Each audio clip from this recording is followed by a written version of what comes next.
კერძო სექტორის ინფორმირებულობა და სახელმწიფოსთან ბიზნესის თანამშრომლობაში, რადგან მეტეხი პალაში დღეს ბიზნეს ასოციაციის და საპარტნიორო ფონდის ერთობლივი შეხვედრა შედგა, სადაც ფონდის ხელმძღვანელობამ ბიზნესმენებს საპარტნიორო ფონდის პროექტები და საომავლო გეგმები გააცნო. დავესამთან ფონდის დირექტორი აცხადებს, რომ მათ შეხვედრაზე მყოფ მსხვილ მეწარმეებს ის სფეროები წარმოუდგინეს, სადაც სახელმწიფოსა და ბიზნესის ერთობლივი თანამშრომლობაა შესაძლებელი.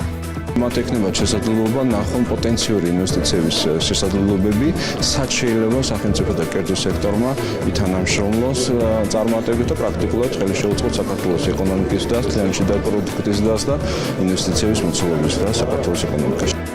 საპარტნიორო ფონდისა და ბიზნესის აქტიურ ურთიერთობაზე საუბრობს ბიზნეს ასოციაციის თავმჯდომარეც გიორგი ჭირაქაძის განცხადებით, დღევანდელი შეხვედრის შემდეგ მეწარმეებსა და საპარტნიორო ფონდ შორის კიდევ უფრო გააქტიურდება თანამშრომლობა. მისი თქმით, შეხვედრაზე რამდენიმე ისეთი კონკრეტული სფეროები გამოიკვეთა, რითაც დამწრე ბიზნესმენები დაინტერესდნენ. ჭირაქაძის განმარტებით, დღევანდელი შეხვედრა ბიზნესსა და სახელმწიფოს შორის ურთიერთობებისათვის წინ გადადგმული ნაბიჯი იყო.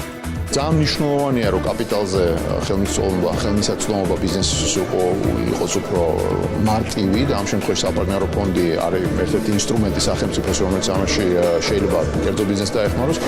საპარტნიორო ფონდის მიერ შეთავაზებული რომელი პროექტი დაინტერესდებიან ბიზნესმენები ჯერჯერობით უცნობია.